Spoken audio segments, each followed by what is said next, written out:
Okay, welcome to today's press conference, brought to you by the National Science Foundation and the Event Horizon Telescope Project. Thank you all for joining us today. My name is Amanda Hallberg-Greenwell, and I'm the head of the National Science Foundation's Office of Legislative and Public Affairs. I would like to introduce today's distinguished panel. Dr. France Cordova, Director of the National Science Foundation. Shepard Dolman is the Event Horizon Telescope Project Director of the Center for Astrophysics, Harvard and Smithsonian. Dan Maroney is an Event Horizon Telescope Science Council member and an Associate Professor of Astronomy at the University of Arizona. Avery Broderick is a member of the Event Horizon Telescope Board and Wheeler Chair of Theoretical Physics at the Perimeter Institute and Associate Professor at the University of Waterloo. And Sarah Murkoff is a member of the Event Horizon Telescope Science Council, a professor of theoretical physics at the University of Amsterdam, and she coordinates the EHT multi-wavelength workshop. We will have time for questions after the panel concludes, so please hold all questions until that time. I will now turn it over to Dr. Cordova. Good morning. Thank you for joining us at this historic moment. I'd like to give a special welcome to the Director of the White House Office of Science and Technology Policy, Dr. Kelvin Drogemeyer, and from the National Science Board, the current chair, Diane Souvain, and former chair, Maria Zuber. Today, the Event Horizon Telescope Project will announce findings that will transform and enhance our understanding of black holes. As an astrophysicist, this is a thrilling day for me. Black holes have captivated the imaginations of scientists and the public for decades. In fact, we've been studying black holes so long that sometimes it's easy to forget that none of us has actually seen one. Yes, we have simulations and illustrations. Thanks to instruments supported by the National Science Foundation, we've detected binary black holes merging deep in space. We've observed the episodic transfer of matter from companion stars onto black holes. Some massive black holes create jets of particles and radiation. We've spotted the subatomic neutrinos those jets can fling across billions of light years. But we've never actually seen the event horizon, that point of no return after which nothing, not even light, can escape a black hole. How did we get here? Through the imagination and dedication of scientists around the world, willing to collaborate to achieve a huge goal. Through a large pool of international facilities, and through long-term financial commitments from NSF and other funders willing to take a risk in pursuit of an enormous potential payoff. Without international collaboration among facilities, the contributions of dozens of scientists and engineers, and sustained funding, the Event Horizon Project would have been impossible. No single telescope on Earth has the sharpness to create an unblurred, definitive image of a black hole's event horizon. So, this team did what all good researchers do. They innovated. More than 5 decades ago, other NSF-funded researchers helped lead the development of very long baseline interferometry, which links telescopes computationally to increase their capabilities. This team took that concept to a global scale, connecting telescopes to create a virtual array the size of the Earth itself. This was a Herculean task, one that involved overcoming numerous technical difficulties. It was an endeavor so remarkable that NSF has invested $28 million in more than a decade, joined by many other organizations in our support, as these researchers shaped their idea into reality. I believe what you're about to see will demonstrate an imprint on people's memories. The Event Horizon Project shows the power of collaboration, convergence, and shared resources allowing us to tackle the universe's biggest mysteries. And now I'm going to hand over this to our distinguished panel, starting with Dr. Shep Doleman, EHT's director.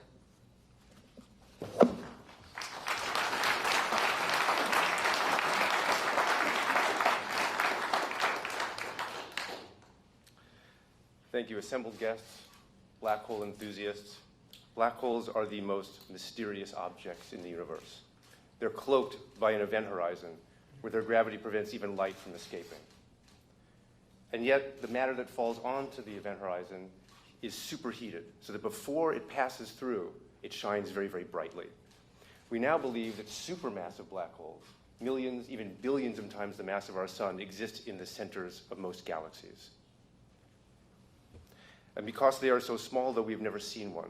There, though, they can outshine the combined starlight of all the constituent stars in those galaxies. The best idea we have of what they can look like come from simulations like this.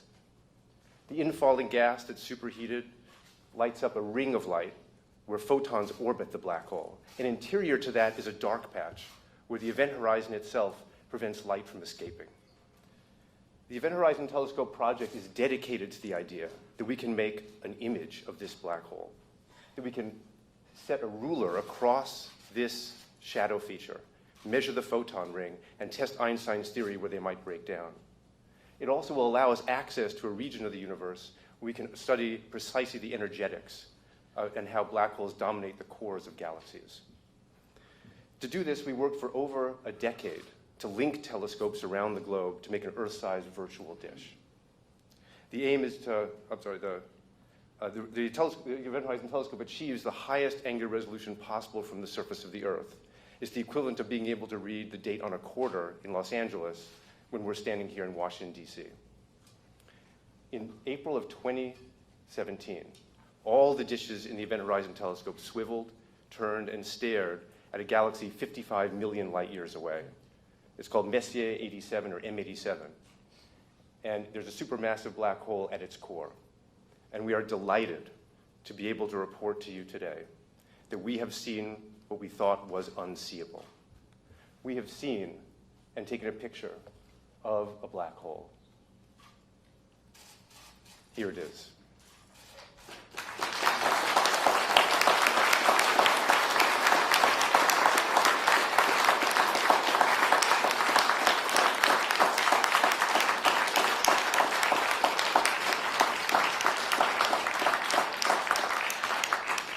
This is a remarkable achievement. What you're seeing here is the last photon orbit. What you are seeing is evidence of an event horizon. By laying a ruler across this black hole, we now have visual evidence for a black hole. We now know that a black hole that weighs 6.5 billion times what our sun does exists in the center of M87. And this is the strongest evidence that we have to date for the existence of black holes. And it is also consistent, the shape of this shadow, to the precision of our measurements with Einstein's predictions. The bright patch in the south that you see tells us that material moving around the black hole is moving at light speeds, which is also consistent with our simulations and predictions. And this image forges a clear link now between supermassive black holes and the engines of bright galaxies. We now know clearly that black holes drive large-scale structure in the universe from their home in these galaxies. And we now have an entirely new way of studying general relativity in black holes that we never had before. And as with all great discoveries, this is just the beginning. So imaging a black hole doesn't come easily. I can tell you that from personal experience, as can many people here in the audience. It's required long-term developments, a committed team, but it also required some very interesting cosmic coincidences. Take, for example, the maelstrom you see before you, like the hot gas swirling around the black hole. A photon has to leave from close to the event horizon, travel through the hot gas in falling to the black hole, and light rays of a millimeter wavelength, radio waves, can make that journey. Not all of them can. Then that radio wave has to propagate 60,000 years through the M87 galaxy, and then another 55 million years through intergalactic space. And then it winds up in the Earth's atmosphere, where its greatest enemy, the greatest danger, is that it will be absorbed by water vapor in our own atmosphere. So the Event Horizon Telescope uses telescopes at high dry sites so that we can see the photons that have traveled to us so far. So far, so good. We have the photons. But the M87 shadow is very, very small compared to the galaxy that surrounds it. So in order to see it, we needed to build a telescope as large as the Earth itself, given the wavelength of light we were trying to observe.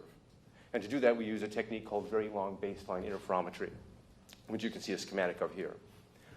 Radio waves from the black hole hit radio telescopes, where they're recorded with the precision of atomic clocks that lose only 1 second every 10 million years. When you've registered these radio waves so precisely, you can then store them on hard disk drives, send them to a central facility where they can be combined precisely.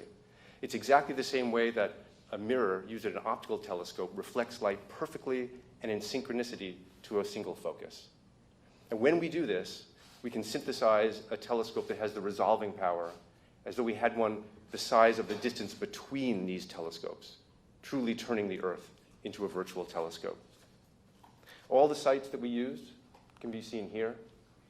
We have telescopes from Hawaii to Arizona to Mexico to Chile to the South Pole and Spain. But even this broad global network is not enough by itself to make an image. You can think of them as being silvered spots on a large global mirror. The key is that the Earth turns. During a night of observing, we are able to sweep out more baselines, more coverage of this virtual mirror to make our image. So on the left, you'll see the Earth turning. Every pair of telescopes provides us with one point on the center panel, which fills in the Earth-sized virtual lens. And on the right, you see the evolving image. The more and more data we get, the more we fill in this virtual mirror, the sharper our view of the black hole becomes, until you wind up seeing what we have as the final image there. So we've taken advantage of a cosmic opportunity. It's remarkable when you think about it. Light that left near the event horizon, traveled all the way through intergalactic space. It hit our telescopes. The Earth just happens to be the right size. So we get resolving power so that we can see the black hole in M87, whose mass and distance let us observe it. And then the Earth turns to fill in our mirror so that we can make this image. It's truly remarkable. It's almost humbling in a certain way. Now, we are 4 members of a large collaboration, and it is our distinct honor to be here to represent that collaboration. We are 200 members strong, we have 60 institutes, and we are working in over 20 countries and regions. We consider ourselves really to be explorers. Through international cooperation and innovation, we've exposed part of the universe that we thought was invisible to us before. It's our responsibility now to report these findings, and we're doing that today to the National Science Foundation, to our funding agencies, international and foundations, and to all people who support pioneering research, and also to the taxpayers. Nature has conspired to let us see something that we thought was invisible. This is a long-sought goal for us, and we find it tremendous, and we hope that you will be inspired by it too. Thank you, and now let me introduce Dan Maroney, who has literally gone to the ends of the Earth to collect some of the data that we've seen here today.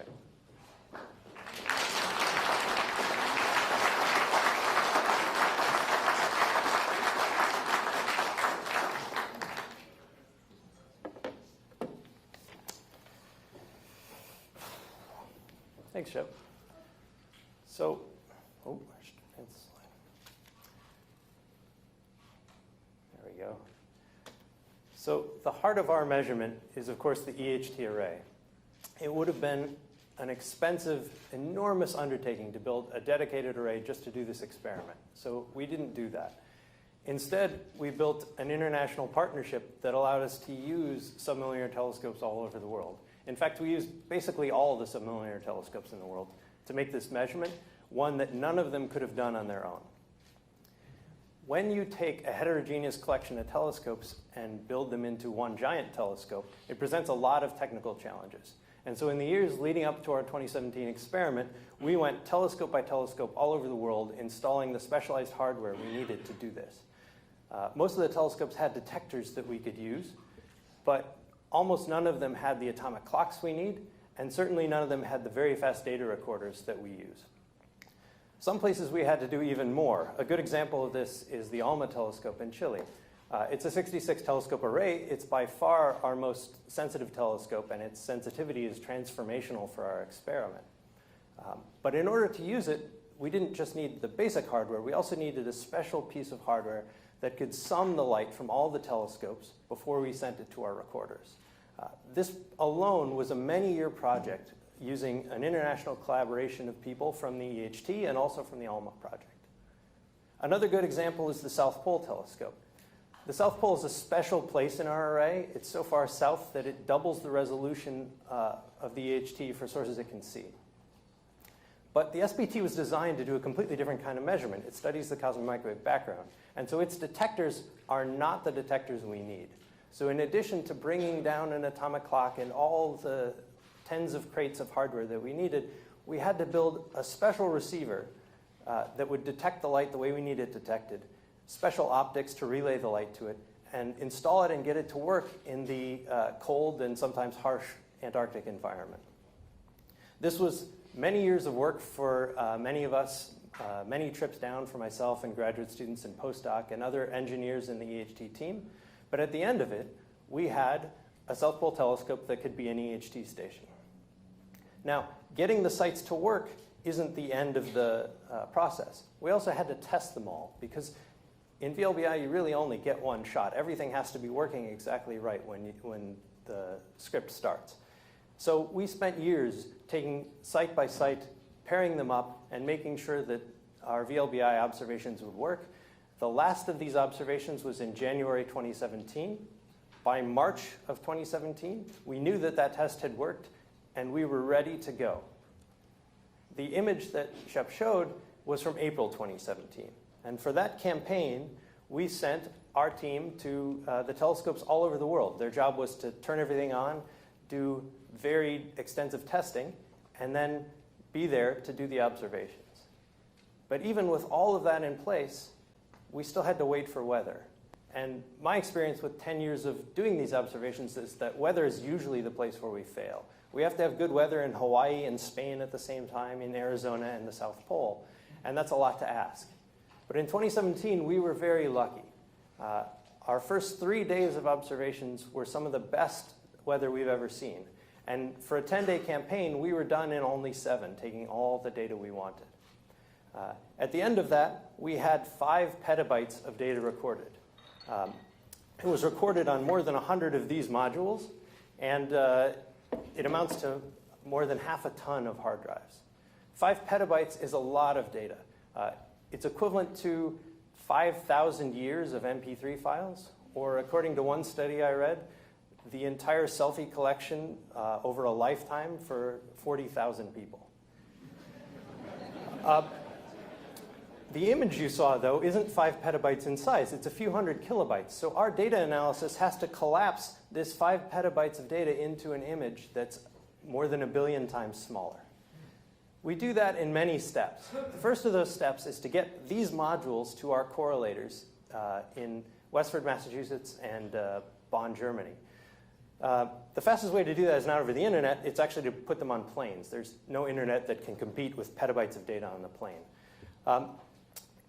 Once they're there, the correlator's job is to find the exact same wavefront of light arriving from the black hole at each telescope. Once it's found small timing corrections that line up those waves, we can condense our data, we can average it, and we reduce our data volume by a factor of 1,000. Now we're at terabytes, a much more familiar unit.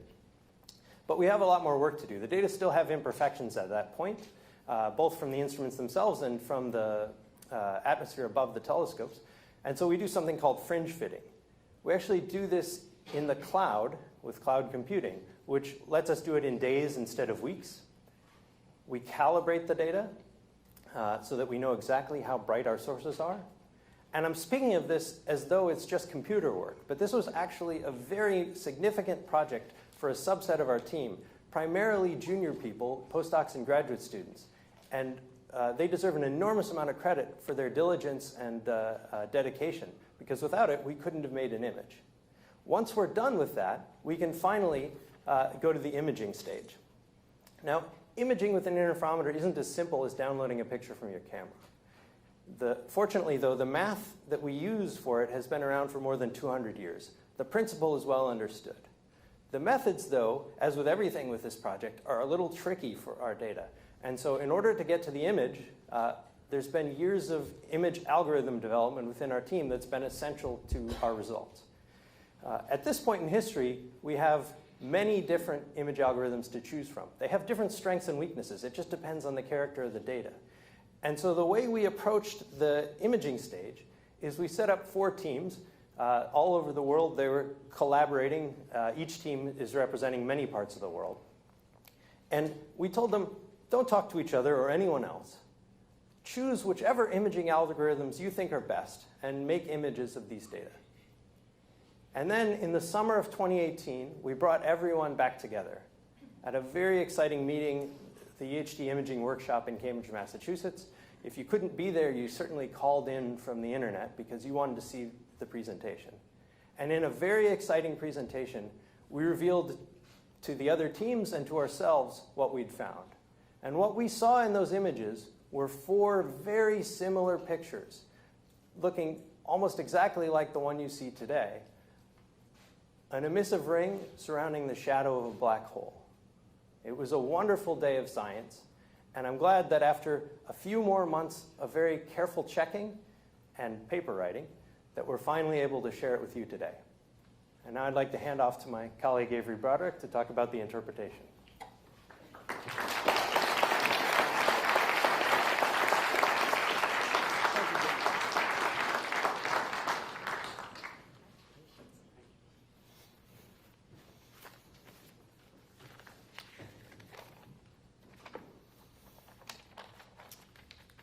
Thank you, Dan.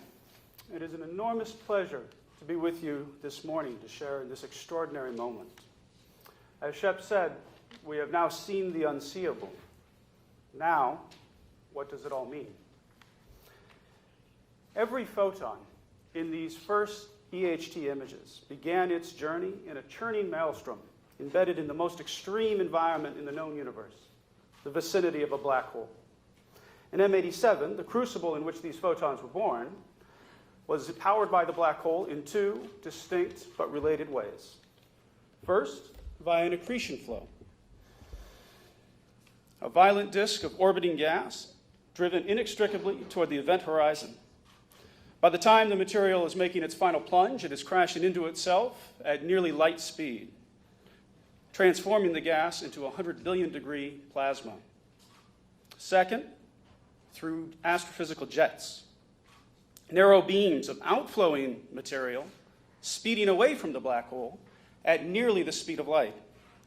These jets are powered by black hole spin. Rotating black holes drag everything, gas, magnetic fields, and photons, about themselves, driving these paradoxical structures whose cosmic importance will be discussed by my colleague Sarah Markov. In M87, one of these jets is pointed very nearly toward us. The EHT images are influenced both by these bright emitting regions, the rotating accretion disk and outflowing jets, and by gravity itself. In general relativity, radio waves fall just as apples do. Typically, this effect is exceedingly small, but black holes are gravity run amok.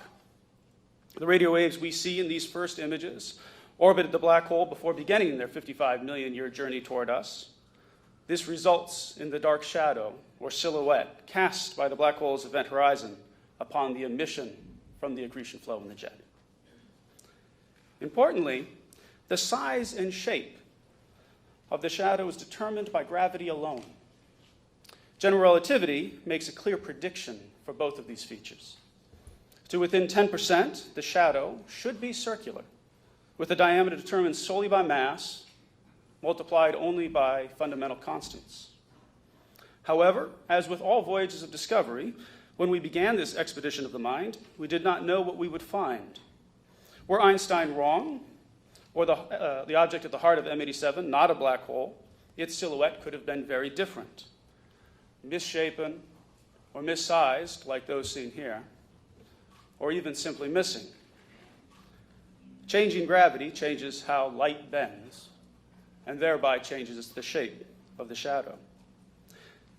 In April 2017, this was the dog that did not bark. The shadow exists, is nearly circular, and the inferred mass matches estimates due to the dynamics of stars 100,000 times farther away. Today, general relativity has passed another crucial test, this one spanning from horizons to the stars. This shadow is surrounded by a bright ring of enhanced emission. Oh, we'll skip this. Enhanced emission due to those photons that just escaped the black hole's clutches. The properties of this ring-like feature result from the astrophysical dramas that unfold on gravity's stage. To understand these dramas, over the past 3 years, the EHT collaboration has undertaken an unprecedented simulation effort at research institutions across the globe. This has generated the largest collection of simulations ever assembled of the accretion flow and jet launching region in M87. The southern brightness excess arises directly from near light speed rotational motions near the black hole. Regions that move toward us at nearly the speed of light are bright. Those that are moving more slowly or away are dim. From these, we have inferred the sense of rotation of the black hole. In M87, the black hole spins clockwise. Moreover, the excellent quantitative agreement between the EHT images and generic theoretical expectations of a bright crescent-like feature with a dark interior provides significant confidence in our interpretation. The object at the heart of M87, the object that powers M87's jets, is a black hole like those described by general relativity. Importantly, in combination with infrared and optical flux measurements, we can now rule out a dim but otherwise visible surface. That is, this does indeed appear to have the defining feature of a black hole, the event horizon, that point of no return. Today, several complementary windows have opened upon black holes. Science fiction has become science fact. Together, two of these windows, the EHT and LIGO, which reported the first detection of gravitational waves a short 3 years ago, have verified another key prediction of Einstein's theory of gravity. Despite varying across a factor of billion in mass, known black holes are all consistent with a single description. Black holes big and small are analogous in important ways. What we learn from one necessarily applies to the other. At this point, I would now like to hand the story off to Sarah Markoff, who will describe the broader astrophysical implications of these first EHT images. Thank you.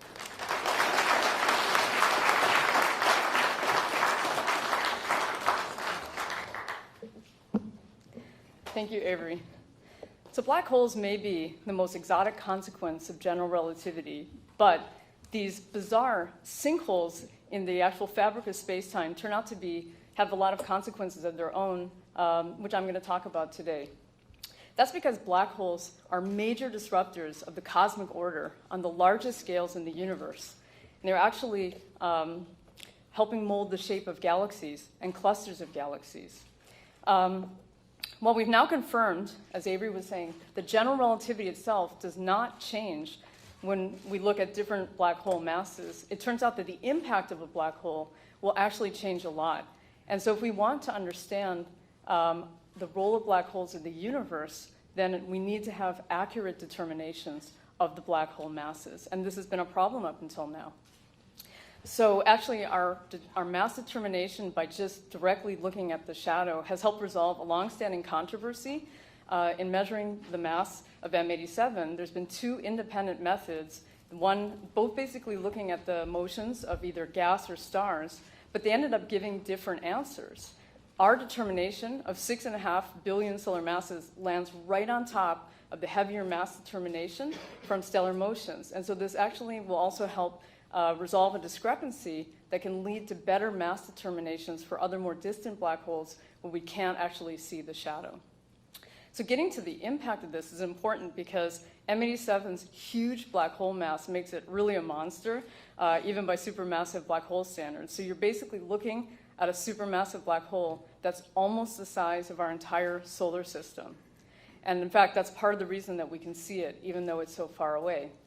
But if we now zoom back out to the more cosmic perspective of the host galaxy of this black hole, the galaxy is made of billions of solar systems. And so on those scales, the black hole itself is minimally small. It's about 100 million times smaller than the galaxy.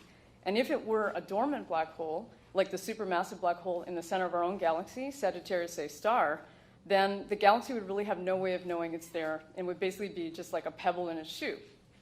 But when a black hole is what we call activated by gravitationally capturing material, it starts to convert that fuel into other forms of energy with an efficiency that can be almost 100 times better than nuclear fusion that powers the stars like our sun.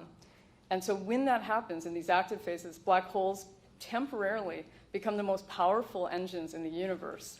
And they go very quickly from being a pebble in the shoe to a thorn in the side of the galaxy, literally. And the thorns in this case being the jets that Avery was mentioning. In the most extreme cases, these jets can actually penetrate through the entire galaxy and well beyond. But the power that's coming out, we can't see with our own eyes. So if we want to understand them, we have to look in other wavelengths. So we look with telescopes across the electromagnetic spectrum. So I'm going to give you an example of this. This is another very active black hole system, and it's a combined image. So you see in white from NASA's Hubble telescope, the elliptical galaxy Hercules A in the center, and then overlaid in blue is the radio waves from the National Science Foundation's Very Large Array.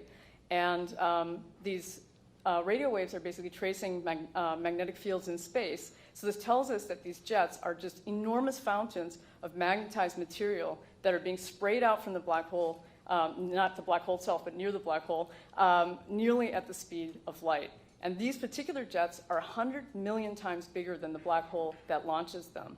Now, if we add another layer, we're going to look in the X-rays now from NASA's Chandra telescope. And X-rays are probing extremely hot gas, like billions of degrees. So we're seeing the entire system is embedded in a halo of hot gas. And we can use this information to calculate how much energy the jets have to bore through all this material. And what we find is that the jets are carrying the equivalent of 10 billion supernova in energy deposited over one of these active cycles.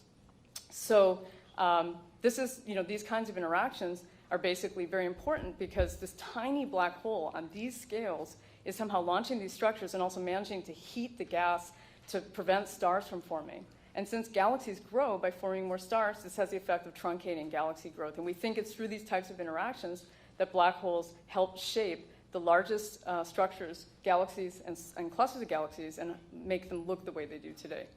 Now, M87 is in a much more modest active state, but as you can see, this is also from Hubble. It's still managing to launch pretty magnificent jets.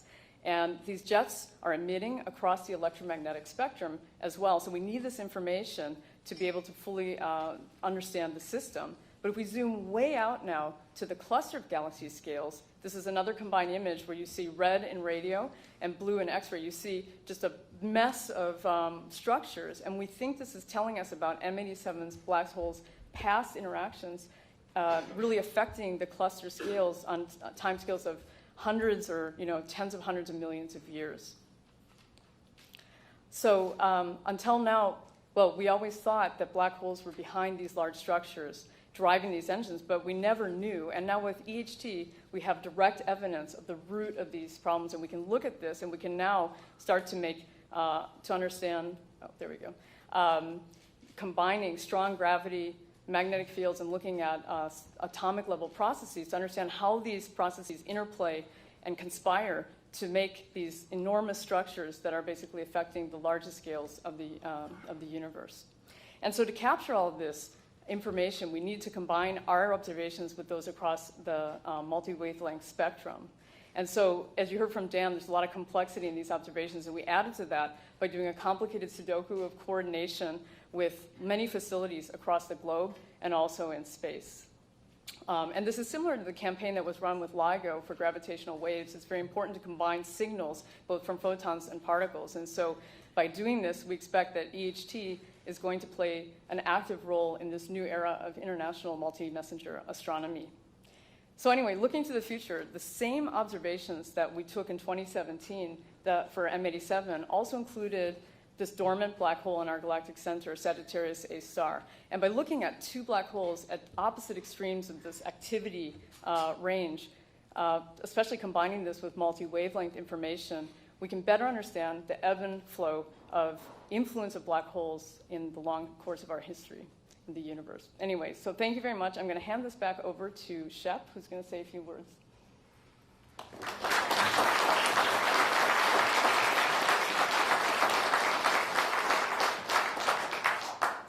Thank you, everyone. I just want to point out that when we first started the Event Horizon Telescope project, the group was small, and I think it had to be small and nimble to carry out precursor experiments and develop the first kinds of techniques and instrumentation that enabled us to move the field forward. But over the past decade, the greatest accomplishment has been the building of a team. As I said before, we're now 200 people strong, many institutes, over 20 countries and regions. And if you want to reduce petabytes of data, if you want to develop new imaging algorithms, if you want to image a black hole, then you need a large team. And it has included many early career scientists, senior scientists, and many of them are here with us today. So I'd like to ask everyone who's associated with the Event Horizon Telescope to please stand up so that everybody in the media can see who has done this work.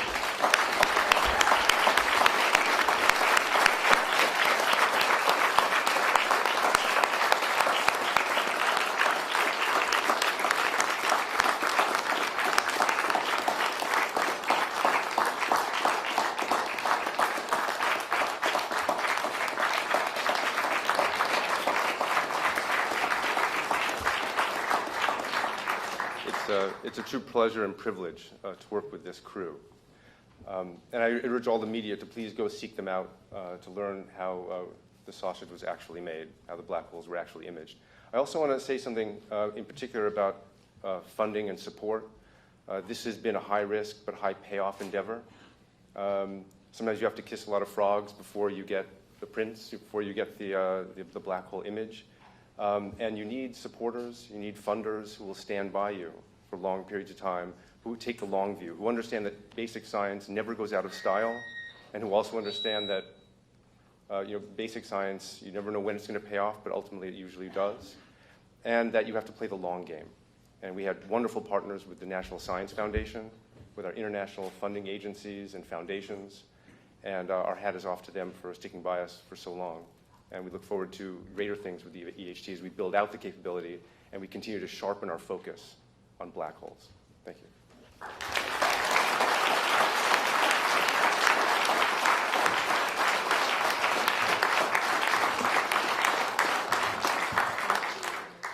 Thank you all very much.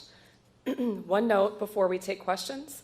Several of our panelists and many of their EHT collaborators will appear this week in a documentary which has followed the efforts of the EHT for the past 2 years. The film will show viewers just how Shep Doleman and his team reached the groundbreaking moment. The documentary is called Black Hole Hunters, and it will premiere this Friday, April 12th at 9 p.m. Eastern on Smithsonian Channel. We will now take questions from the audience until 10 a.m. Please raise your hand, wait for a microphone, and identify yourself and who you are with before asking your question.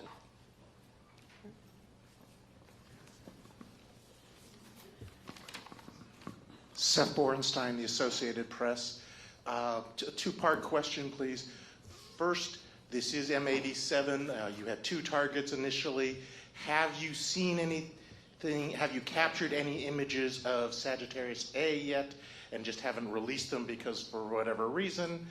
Or have you not gotten those images? And second, one of the keys I understand, like Andre Gev says, when you look at this, is this distinct edge of the photon ring. Not being a scientist, this looks fairly fuzzy. How distinct is this edge to you? Is it distinct enough to know this is the effect of gravity or not? I mean, how close does it pass to whatever measurement you use for sharpness of that edge? Okay, well, are these live, Mike? I'll start off with the first part. Sagittarius A star is also a very interesting target. We can see the event horizon. We should be able to resolve it. It's complex. M87 was in some sense the first source that we imaged, and so we went with that. It's a little bit easier to image because the time scales are such that it doesn't change much during the course of an evening. So we're very excited to work on Sag A star. We're doing that very shortly. We're not promising anything, but we hope to get that very soon. And on the point about the circularity of the image and GR, I'd like to maybe ask Avery to answer that. Right. So your question was on the sharpness of the edge. So we've actually spent a considerable amount of time trying to ascertain the particular details of this ring-like or crescent-like feature. And the sharpness it falls off in less than 10% of the radius. That's about the instrumental resolution that we practically have. So insofar as we can tell, it drops off nearly instantly and does look very much then like a black hole shadow. So even though it looks fuzzy, it isn't. That's right.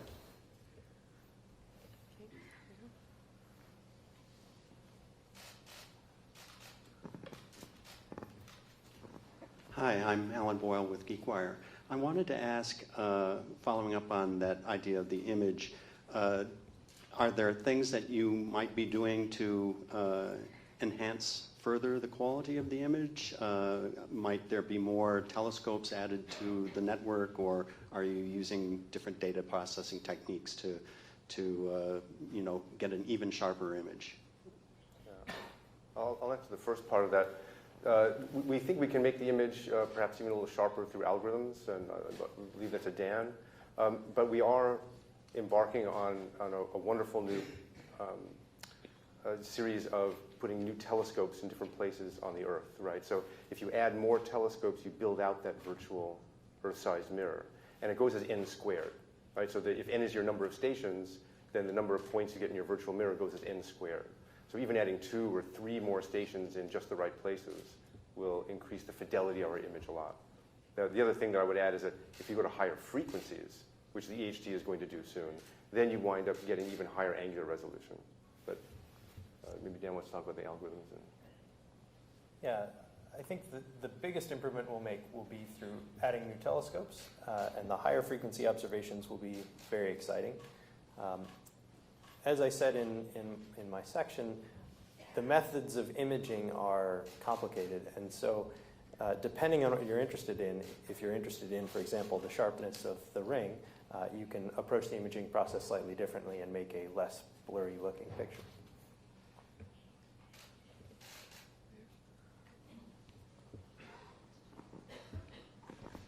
Thank you very much, Tarek Malik for Space.com, I think for Shep.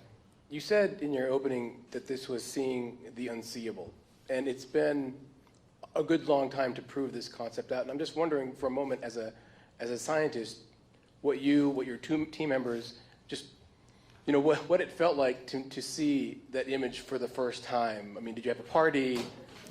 Did someone cry? It's an amazing achievement, and how would you relate that? Thank you. That's a great question. We've been at this for so long, and there's been such a buildup. There was a great sense of relief to see this, but also surprise.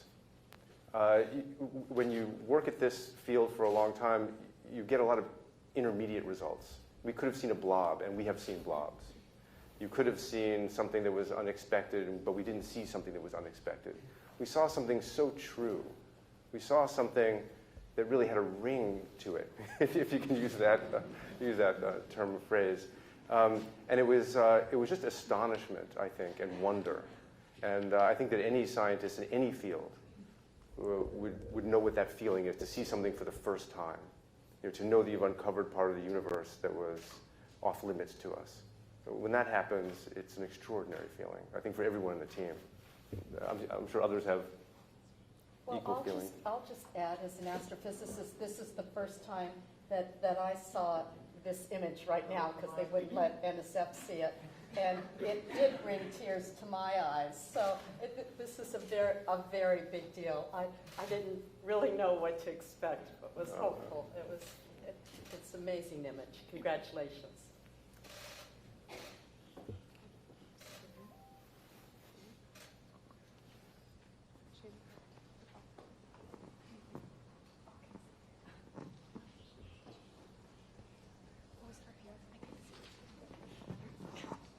Hi, Jay Bennett with Smithsonian Magazine. You mentioned just now that this was kind of the perfect image, and there wasn't really any surprises to it. It was the exact ring that you expected from general relativity. Was there anything about it at all that was surprising or unexpected, or was it really just kind of exactly what you were looking for? Well, in broad brush, as Avery said, it has verified Einstein's theories of gravity in this most extreme laboratory.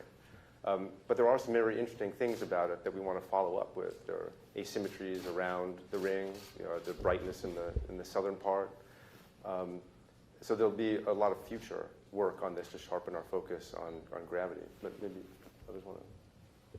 Well, right. So first, I have to admit I was a little stunned that it matched so closely the predictions that we had made.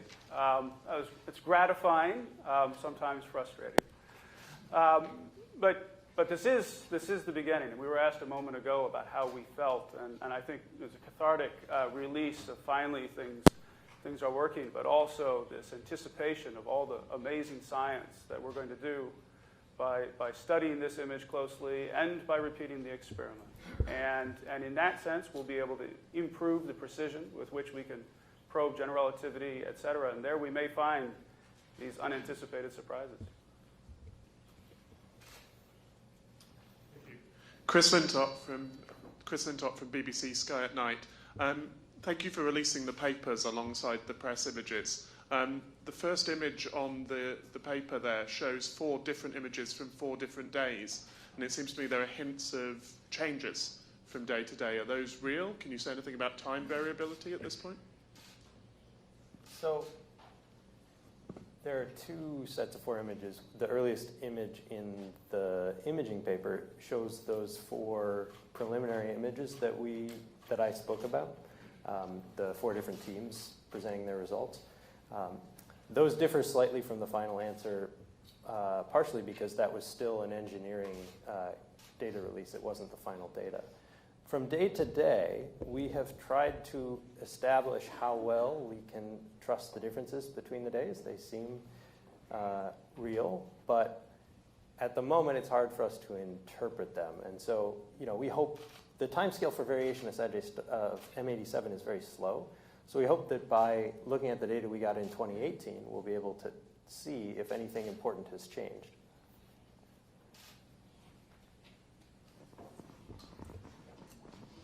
Yeah, I would also, can I add to that? I would also add that, as Sarah pointed out, the multi-wavelength part of this is a key piece of the puzzle. So when we observe with the EHT on the very smallest scales, we also want to observe at multi-wavelengths, X-rays, and longer wavelength radios on larger scales. Maybe Sarah, do you want to expand on that? Yeah, so we actually didn't highlight that in these first 6 papers. We did use information from the X-rays to help constrain some of the models, but we have an enormous amount of multi-wavelength data that goes with these data sets, and so I think you can expect to see quite a lot of studies that'll help us understand some of the variability that you're asking about as well. M87, we're actually catching it in a quiet point. We can tell this from historical multi-wavelength data compared to what we got. So I think in a lot of ways it comes back to the fact that we just got lucky. Had it been flaring, we might be seeing something a lot different and might have blocked the hole as well. And it was flaring even about 7 years ago or so. Hi, my name is Arthur Friedman, a reporter, and I have a general question about black holes. We were always talking about the density and mass of the black holes. Do you have any sense of just the general length and width of the different black holes? Are we talking billions of light years across in terms of the width, or is it billions of miles, or what is the size, and what keeps the density together in each black hole? Do you think that larger black holes have a harder time keeping the density intact versus smaller black holes? Good question. The answer to your first part of your question, how big is the black hole in M87? It's about 1.5 light days across. Okay, so not light years measured in a day. That means that practically it appears to evolve on week time scales. So we see substantial changes in principle on time scales of maybe 2 weeks, 1.5 weeks. What holds it all together? Well, all black holes are the same in this regard. It's all gravity. Black holes are all about gravity.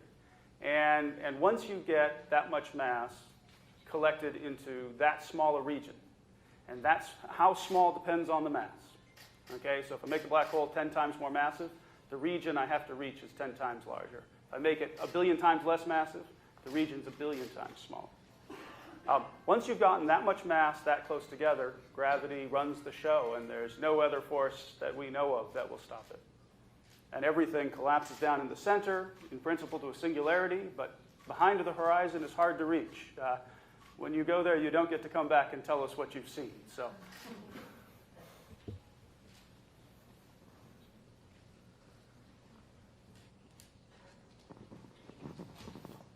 Hi, Emiliano Rodriguez with Nature Magazine. I'm just wondering if these images can help us understand how black holes produce jets, and also, do you see this thing as like evolving over time? Is it changing over time, or do you see it as just fixed? I think this comes back to one of the earlier questions, but what we're seeing is effectively when you look in different wavelengths, you're picking out different scales of the system, and then also the fact that we're using a planet-sized telescope means we have the extreme precision to see the root very close to the black hole. That region is all magnetized plasma, and we think that the jets are being launched effectively by some sort of squeezing of the magnetic plasma towards the black hole, and then maybe an enhancement from the spin of the black hole itself. And we're looking directly at this region, so we do anticipate that this image, we haven't really begun to do the full analysis, but we've done a lot of work so far. Different groups within the team have been doing simulations, and the expectation of that is that we'll be making models and comparing them, especially, again, also to multi-wavelength data on the largest scales, and looking for variability, looking for any hints at the underlying physics that's really going on. We have a pretty good idea in the broad stroke of what's happening, but there's a lot of debate about the actual processes near the black hole, and so that's going to be the next steps. I think you can expect quite a lot coming out in the coming period on that.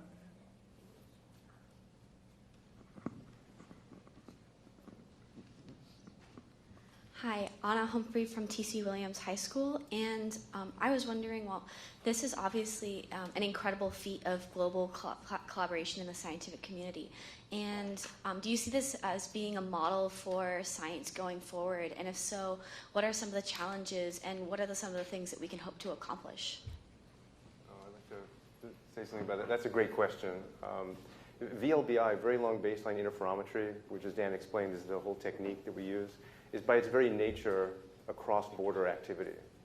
We really don't pay attention to where the telescopes are, just that they're high enough and that they're above the water vapor, that they're manned by scientists who share our common vision. And so in that sense, we've built this team, this 200-plus member team, by selecting experts from everywhere. And I think it is a really good model for how we can do distributed science. We spend a lot of time on video cons.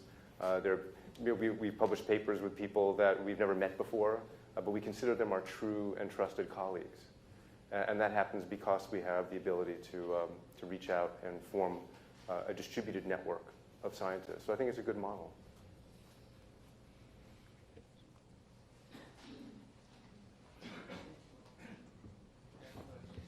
Your achievement. Thank you for taking my question. My name is Junya Yabuchi from NHK, Japanese public broadcaster. I have a question about the international collaboration. I understand this is the enormous work of collaboration. Could you tell me more about the detail of each country's contribution, especially Japan? I can say something about that. I work very closely with many people at the National Astronomical Observatory of Japan and others. Japan has played a very key role, as have a number of countries. Japan, for example, was one of the key members of the project that phased up ALMA, that took all the dishes in the ALMA array in the high Atacama Desert and then made them essentially one dish that we could record on one set of equipment. And that has been huge. And they've been a key partner in the imaging techniques and pushing that forward too. But the key is that each country, each region, each group, each institute brought something in kind, and they brought their expertise, and they brought their work. You know, at the end of the day, you just need the stuff to get done. And everyone came with a full heart, really, and the expertise and the energy to make this image that we've presented to you today.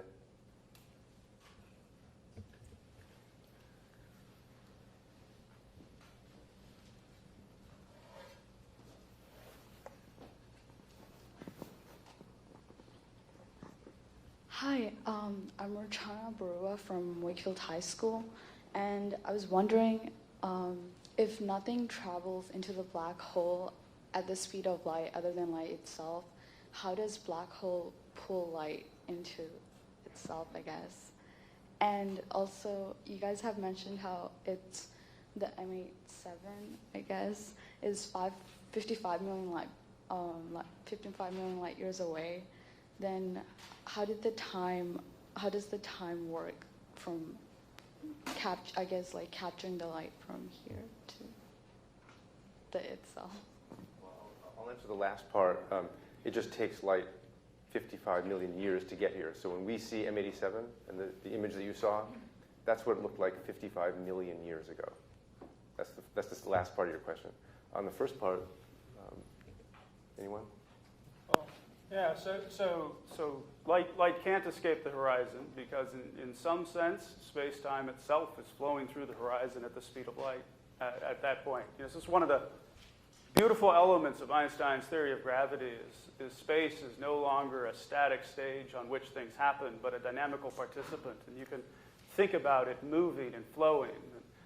Black holes drag it around when they spin and flows through the horizon when they're static. And so those photons trying to climb out of the gravitational potential well outside the horizon can do so because they can go faster. But once you cross the horizon, they're dragged in, just like sound waves across a waterfall.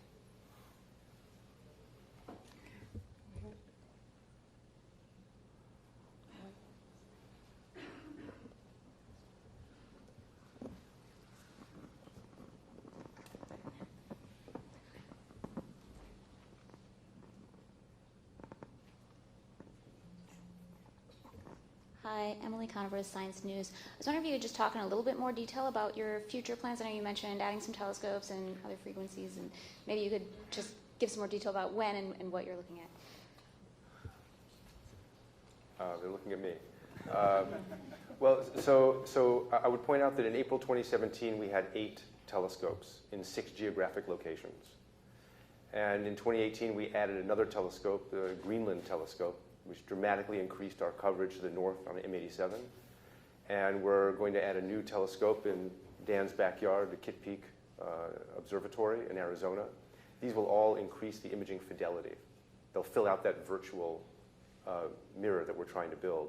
And that's important for something that Sarah described, which is the jets. Because we see this ring, but it's difficult for us right now to make the firm connection to the larger scale jets that Sarah showed. By adding more telescopes at intermediate and longer baselines, we'll be able to extend the image of that shadow out to where it connects to that jet, where we know it has to. So that's one area that we're expanding into, and the increased frequency of observation. We observed at 1 millimeter wavelength. Now we want to move to 0.87 millimeter wavelengths. It sounds like a small jump, but it increases your angular resolution, the resolving power, by over 30%, right, 50%. So you wind up sharpening your image just by observing at higher frequencies. And then, of course, world domination is not enough for us. We also want to go into space. And if we could put a space-based radio telescope in orbit around the Earth, it would sweep out even more of that virtual mirror and do it much more quickly.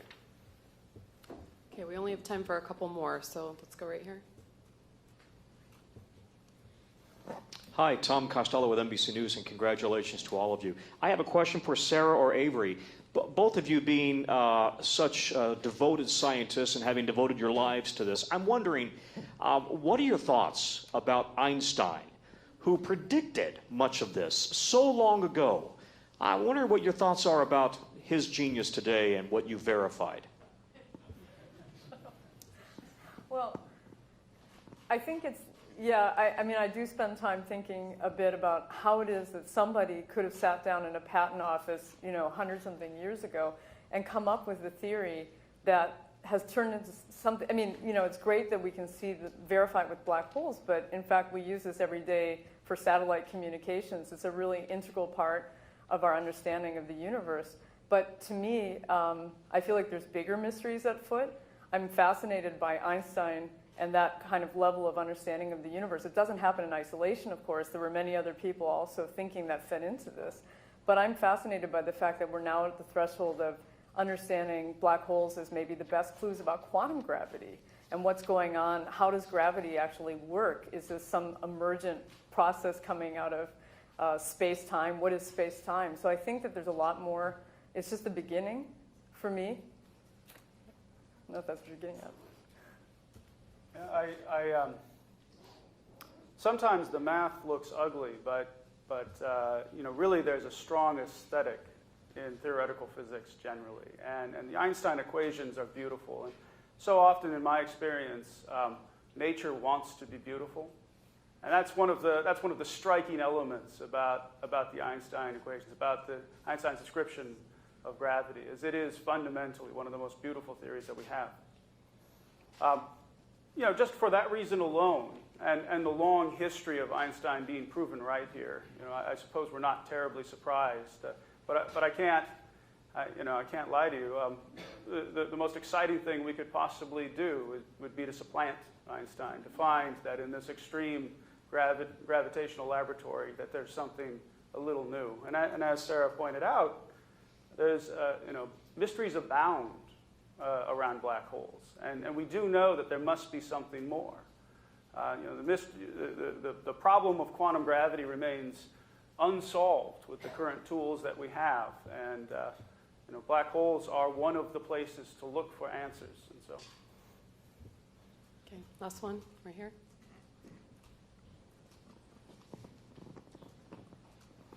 Hi, Michael Greshko, National Geographic. So Shep, you mentioned seeing the unseeable with regards to black holes, but I want to talk about another unseeable aspect of our universe, dark matter. Avery, you co-authored a paper in 2017 pointing out that M87 in particular, with the Event Horizon Telescope, would be a unique probe into dark matter, the degree to which it annihilates, its interactions with other forms of matter. Can you say anything at this point about how this measurement changes or constrains what we know about dark matter? The quick answer is not yet. We've been very, very focused on making the first interpretations of this groundbreaking image, so we've not yet gotten to that particular topic. Great. Well, thank you all for attending. If you do have further questions, staff from the National Science Foundation are here to help.